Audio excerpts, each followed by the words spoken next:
Mesdames, Messieurs, c'est un immense plaisir de vous retrouver ce jour pour cette dernière sortie de la semaine du Point de l'économie. Ouvrons cette édition par l'information ayant trait à la Commission bancaire d'Afrique centrale, le COBAC, qui met formellement fin à la démarche d'injonction de la Caisse des dépôts et consignations CEDEC du Cameroun. D'après une correspondance du secrétaire général de cette institution communautaire, adressée aux directeurs généraux des établissements de crédit, de microfinance et de paiement, la Commission bancaire de l'Afrique centrale, en abrégé COBAC, exige l'arrêt du processus de transfert des avoirs en déshérence au profit de la Caisse des dépôts et consignations CEDEC du Cameroun. C'est donc un ouf de soulagement pour les établissements financiers qui devaient se retrouver dans des contentieux avec les détenteurs de ces avoirs sans modalité de retour de leur argent à l'endroit initial. Cette mesure prise par la Commission bancaire d'Afrique centrale vise à préserver les établissements de crédit et des établissements de microfinance de la communauté économique et monétaire de l'Afrique centrale, CEMAC, des difficultés pouvant découler de l'application de cette mesure jugée inappropriée.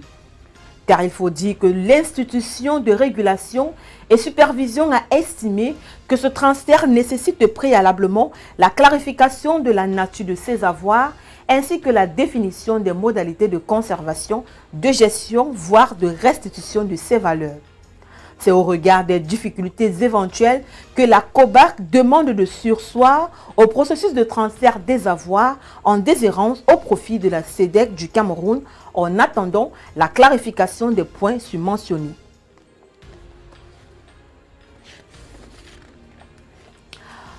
En marge de la première édition de la conférence internationale baptisée « Journée du chargeur tchadien » qui s'est ouverte le 11 juillet dernier autour du thème « Facilitation du transit et du transport des marchandises pour les pays enclavés », les défis logistiques et opérationnels. Le directeur général des douanes camerounaises, Fongo Edwin Nouvaga, a répondu présent à l'invitation de son Excellence Monsieur l'ambassadeur extraordinaire et plénipotentiaire du Tchad au Cameroun. L'événement, qui se referme demain, 13 juillet 2024, est adossé sur 10 sous-thèmes qui sont déroulés par les acteurs nationaux, régionaux et internationaux chargés de la facilitation des transports et du transit. Les douanes tchadiennes et les douanes camerounaises ont été concernées par le sous-thème numéro 2 intitulé « Réglementation et procédures douanières en zone CEMAC à l'import-export ».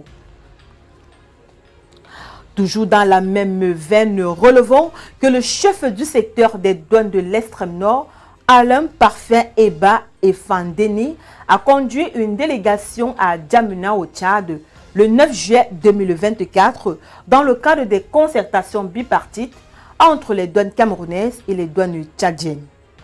Au menu de ces échanges fructueux et conviviaux, la fluidification du transit non conventionnel, la prise en charge des marchandises à l'exportation et la lutte contre la fraude le long des berges du fleuve Logon. Au terme des échanges, certaines recommandations ont été arrêtées, entre autres l'application de délais réglementaires aux cargaisons en transit pour sécuriser et fluidifier le transit non conventionnel, le renforcement des contrôles douaniers le long des berges du Logon, le renforcement de l'assistance administrative mutuelle à travers le point focal des douanes tchadiennes à Kousséri.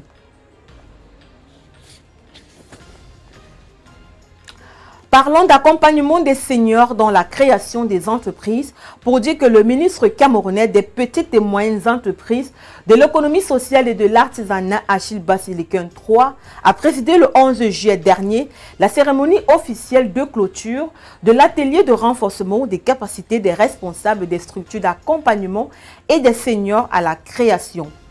Cet atelier s'inscrivait dans le cadre de la densification du tissu industriel projeté à 36,8% à l'horizon 2030. Une prescription de la stratégie nationale de développement 2020-2030 qui est un cadre de référence de la mise en œuvre de la seconde phase de la Cameroun Vision 2035.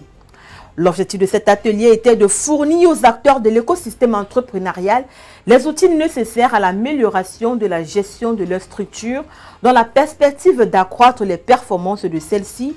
de susciter la création de nouvelles et d'inciter les seniors à se reconvertir dans l'entrepreneuriat. Parlons à présent du sommet des affaires Afrique-Espagne qui s'est tenu du 9 au 11 juillet dernier à Barcelone et qui a connu la participation de nombreux pays africains. Au cours de ce deuxième sommet, le ministre gabonais de l'Industrie, François Mbongora Fermo-Bourdet, qui a pris part au panel consacré aux forces qui façonnent les marchés africains et la priorité sur une économie de transformation, a édifié l'assistance sur le potentiel économique du Gabon, notamment dans les domaines miniers et gaziers, l'agroalimentaire ou encore du bois, mais également sur la position stratégique géographique qui ouvre un vaste marché dans la sous-région. La mise en place par l'État de zones d'investissement spéciales ZIS contribue à faciliter l'installation des industriels dans un marché international de plus en plus compétitif et concurrentiel.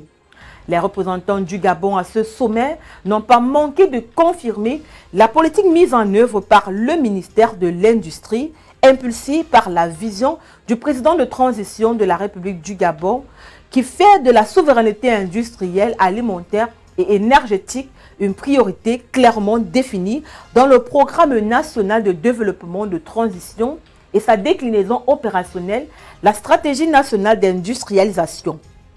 Une intervention ponctuée par l'invitation aux industriels espagnols à investir au Gabon, porte d'entrée du vaste marché de 1,3 milliard de consommateurs de la zone de Zélékaf.